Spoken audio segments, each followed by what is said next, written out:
Vous vous rappelez, je vous ai parlé il y a quelques temps des facteurs qui jouent sur la couleur, la coloration des rosettes de joubarbe. Donc là, on avait vu que la nature du substrat, les substrats plus ou moins riches ont un rôle important. On a vu que l'état physiologique des rosettes aussi, les rosettes qui vont fleurir sont plus colorées que d'autres.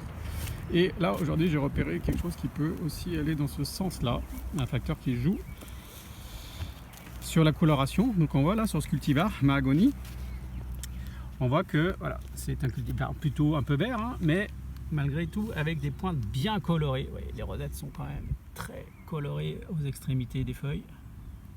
C'est le cas sur l'ensemble de la caisse. Donc là, cette caisse, un peu plus d'une vingtaine de pots, tout a été rempoté en même temps, dans le même mélange. Et vous voyez, les pots touchent tous, donc c'est vraiment les mêmes conditions. Et pourtant, quand on regarde de plus près, vous voyez, dans ce pot-là, on voit là, voilà, ce pot-là est bien moins coloré que tous ses voisins. Vous voyez ça? Et si on se balade un peu sur la caisse, on s'aperçoit que voilà, c'est le cas aussi pour ce pot-là, qui est bien moins coloré que tous les autres.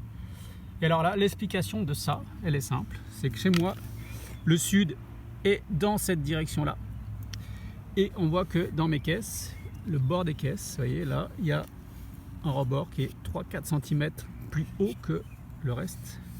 Et simplement, l'ombre portée de ces rebords sur le pot du coin, ce pot-là ou ce pot-là, suffit à modifier la coloration des rosettes à cette saison. Donc vous voyez, simplement, quelques minutes, quelques dizaines de minutes dans la journée suffisent à modifier l'aspect de la plante.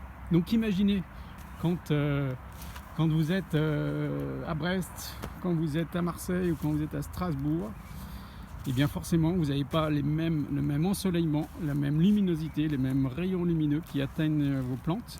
Pareil, vos plantes, si elles sont dans un coin du jardin ou dans un autre, eh bien c'est pas du tout, ça va pas prendre le même rayonnement lumineux.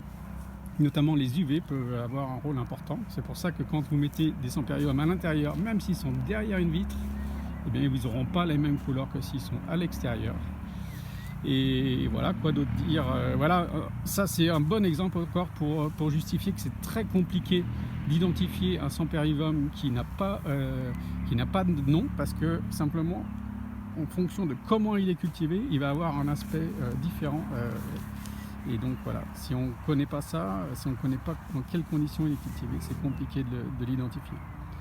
Bon voilà, surtout n'hésitez pas à partager, à mettre des commentaires sur cette vidéo, à me dire si vous aimez, si vous n'aimez pas, si vous en voulez encore, si vous avez des exemples aussi de facteurs comme ça qui jouent sur vos Sampériums. N'hésitez pas à me le dire, je suis toujours intéressé de partager les savoirs des uns et des autres. Et on verra en quoi aussi cette exposition peut jouer, et ça sera pour une prochaine vidéo, peut jouer sur la sensibilité aux parasites. Allez, à très bientôt, salut!